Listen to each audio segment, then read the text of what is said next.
that Sasha is going to be making some bank in her public appearances. Talk to us. Yes, Sasha Banks is going to be making an appearance at C2E2 in Chicago in August. The other reports came from Fightful Select talking about other promoters have sent out inquiries to her, and she said that she's taking non WWE bookings until the end of the year. Non-wrestling. Oh, non-wrestling, non-WWE. I mean, for You're some right. people, wrestling is WWE. So so either or, yeah, non-wrestling bookings until the end of 2022, and her rate right now is $30,000, which is a bargain for someone like Sasha Banks, in my opinion. And I'm very interested. And then the biggest news out of that report from Fightful Select was that most promoters are taking this, opening for business from Sasha Banks, as it looks like it would be hard to imagine that she hasn't already been released from WWE due to the fact that she's taking these bookings. Yeah, and the fact that she's got a price on it as well, because if you were still with WWE and doing such things, you know how they get a split and all of that good stuff. So the fact that she's even open for business, I think, does suggest that maybe Raj was right all along.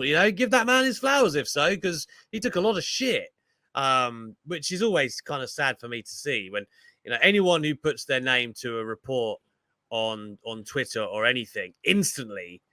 They are open to ridicule. It's like, look, I saw Louis say something the other day. You might have to help me with what it actually was. It might be a call up or something. Was it? Can anyone remember? He did a Solo report. Sikoa. There you go, right? He did a report on that. And every comment was literally like, well, it's not a reliable source. And I thought, Jesus Christ, man, let it happen. Do you know what I mean? Like, give it a chance. And like, even if I'm not here to pass judgment on whether Louis is a reliable source or not. Like, I haven't got his track record in front of me. I can't remember anything really significant that he's got right or wrong. Do you know what I mean? So I'm not going to kill him either way. But what I would say is, I don't think it takes an idiot to realize that Solo Sikoa is going places, man. The lineage is there.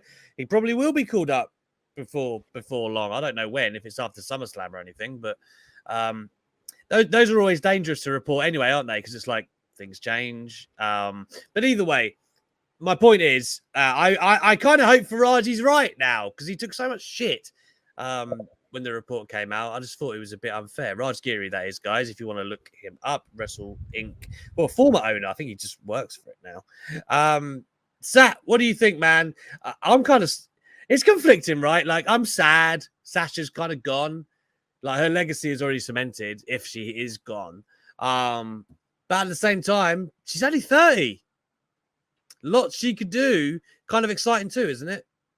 Oh, I'm not sad at all, because she's someone that's worth more than her booking. And she's done everything in her power to prepare for a post WWE career. So Yeah. I'm excited. I feel like Sasha Banks or Mercedes Venado, she's basically going to be a game changer. I can't wait for it to go to AEW, because that's like a foregone conclusion. But I also can see her taking a break for wrestling for now to refresh her mental health, continue doing her TV stuff. I feel like she might even come back maybe December or next year, because it's one of those things where you think that they might sign her as soon as possible. Maybe she just doesn't want to do wrestling right now. Maybe she wants to go traveling. Heck, go to Japan and train some more. She did that last time, a mental health break, go training, with the Stardom ladies. But yeah, I'm excited for what's to come. And like you guys said, the fact that she's putting a price on an independent appearance, more than likely spelling out that she's done with WWE. And I'm happy, because even if she did come back, it'll appease her for probably, I don't know, 3 months, if we're lucky, 6, if there's a gun to their head. But eventually, old bad habits will creep in through again, and they'll break promises saying, oh, we need to give Ronda this main event spot because we effed up last year. You need to put over, brother. But yeah, that's all I got to say.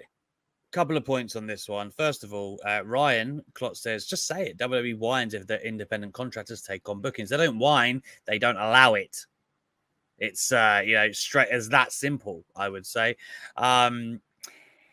Curvin Abreu says Sasha Banks made, I'm assuming, for Hollywood. Yeah, man, she's made good inroads there already. Obviously with the Mandalorian and all that good stuff, and she just looks like an absolute star, doesn't she? So, man, she's done as part of the WWE machine. She's done really well, I think. The Mercedes brand is on the rise, or has been for a long time.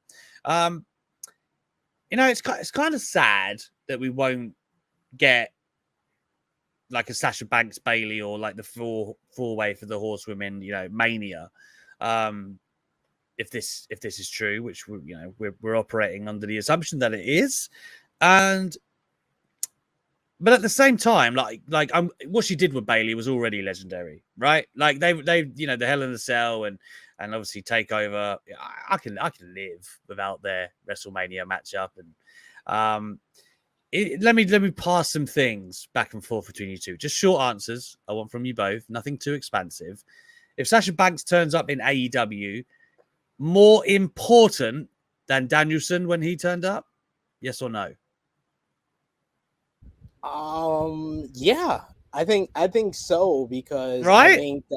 I think that she could make finally Tony Khan care about some women. Like, I'm sorry, when you have a star like that, and I'm sorry to say this because I like a lot what Tony Khan does, but my biggest criticism since day one of AEW has been the women's division, and not Sasha Banks, Mercedes Banks showing up in All Elite Wrestling would be money immediately, and that name is money immediately.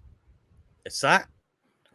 I'm with SP on this, because the reason why it should be more important than Bryan Danielson is the lack of main event star power talent that the women's division have. They got some, they can make some, but they haven't really pulled the trigger. They can do a little Thunder Rosa, but they haven't. But with Mercedes there, it forces Tony Khan to do more, because we know Mercedes does not take bullshit from any booker, no matter what your pay range is. She cares about wrestling, so she'll push it. She'll step on your toes. Put us in the main event, sucker. Well, if you care about wrestling, it seems that AEW is the place that you go. Yeah. Let's take this to question up a notch then. Short answers once again. Sasha Banks, bigger acquisition than CM Punk, yes or no? No. That's my short answer. CM Punk will until further notice, unless John Cena, Brock Lesnar, one of those names show up. Or The Rock. Or The Rock.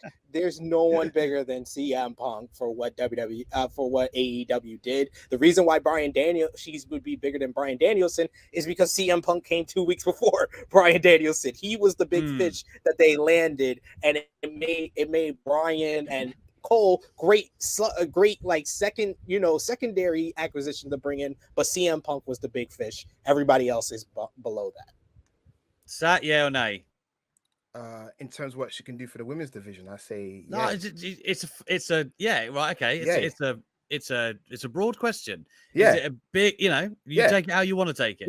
Yeah. Because no offense to CM Punk, I feel like AEW will still be fine without him. I mean, they're doing well right now with Moxley as champion. That's what I mean. It's like he's like a cherry on top of the good work they've done over the years. But better with him though. You know what I mean? That's under quantifying what CM Punk did for AEW. Like, every pay-per-view since CM Punk has been in AEW has been higher than the year previously. They set all-time buy rates for All Out. They set all-time buy rates for Full Gear, Revolution, Double or Nothing. CM Punk changed their business model. That's great, but CM Punk can't wrestle any of the women. Mercedes can't wrestle any women. He can't put any women in the main event. I'm saying that Mercedes can do that for the women's division. That's what I'm thinking about. It's a broad question, but I'm answering what she can do. I was like, yeah. His question was to AEW, not to the women's division. Yeah. You know what? Let's see next year what Mercedes adds to the table if she actually does bigger bank for AEW. I agree with what SB3 is saying at its premise. But I don't think you can equate the arguments either, because obviously what you can do for the women's division versus the business, which is historically lopsided towards men anyway, it's hard to quantify, right? So I actually agree with both of you in a roundabout way. Playing happy families here. But I don't know, okay, let's say I'm loving this scenario question. let's say Sasha Banks takes 2 years out, right? And then a CM Punk Chicago-esque, Sasha in Boston, whatever. It's not really a hotbed for her, but let's just say that there's a big build-up. It's like it might be Sasha Banks. Do you think it would be as impactful? Would it be as big a moment? If Sasha Banks had been away for a while and then she turns up in AEW? Because in my opinion, if I am Tony Khan, which I am definitely not, but if I was and I had the pick of WWE and I could just grab 3 or 4 people, I think Roman and Sasha would be my first 2, probably. I can't. And this is just off the top of my head. They would be the first 2 I'd think about, maybe even before Becky, right? Like I don't know. I'm just saying, Sasha in that women's division, I think there is hella possibilities there. That would be one of my first picks off the board. So, similarly, that's why I started with Danielson, because again, that was taking WWE's arguably their best in-ring performer and adding them to your roster at the time. Could Sasha Banks create a mainstream moment like CM Punk by arriving in AEW? Yes or no? In terms of emotional connection, like the way fans emotionally connect with CM Punk, no, but she will make a splash. That's what I can say. Like mainstream media will talk about it.